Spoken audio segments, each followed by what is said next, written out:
مولاي صل وسلم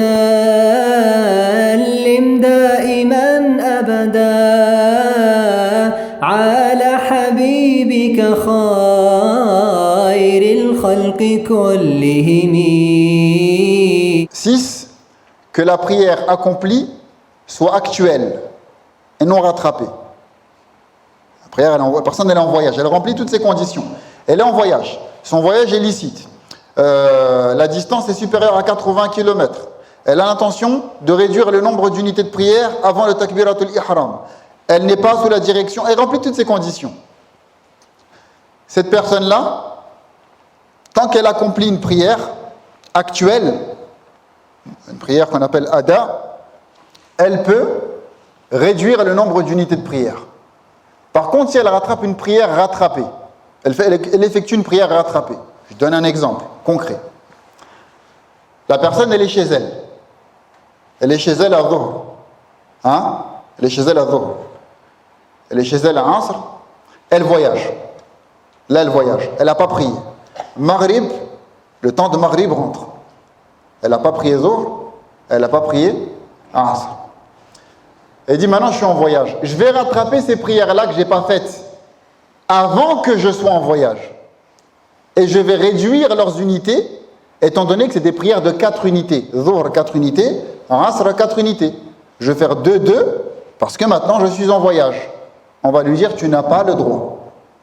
Parce que ces prières-là, elles t'étaient obligatoires lorsque tu étais résident, avant que tu ne sois en voyage.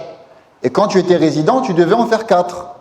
Donc maintenant, même si tu vas les rattraper, tu vas les rattraper en faisant 4 unités. Parce que c'est des prières qui t'étaient obligatoires à 4. Tu n'étais pas voyageur, tu n'avais pas encore la permission de réduire le nombre d'unités de prière. Par contre, maintenant, la prière du Maghrib, tu vas faire 3. Et la prière de l'Isha, comme tu es dans le voyage, là, tu pourras faire 2. Mais les autres prières, là, tu étais résident. N'essaye pas de dire maintenant, comme je suis voyageur, je vais faire un dribble et je vais réduire. Non, ces prières-là, que tu as loupées, que tu as manquées, c'était des prières qui étaient obligatoires pour toi de 4 unités et tu vas les rattraper en faisant 4 unités. Ça va jusqu'à là ou pas? Un autre cas. Une personne, elle est en voyage. Elle est en voyage. Elle n'a pas fait Dhuhr. Elle n'a pas fait Asr. Après, elle a continué son voyage, elle est arrivée à Maghrib, elle a vécu sa vie. Après, elle a prié.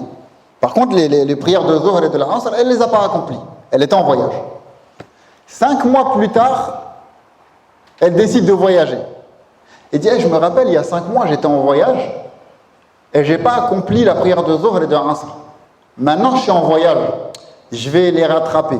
Bon, je ne sais pas qu'est-ce qui lui a pris. Il s'est réveillé 5 mois plus tard. Il est peut-être fou. Mais il dit, maintenant, je vais les rattraper. C'est des prières que j'avais délaissées en voyage. Je suis de nouveau en voyage. Je vais les rattraper 2-2. Parce qu'elles m'étaient obligatoires à 2. Et là, comme je suis au nouveau en voyage, elles me sont obligatoires, encore une fois, à 2. Elle peut ou pas? Hein? Si elle peut. Cette personne-là, elle peut.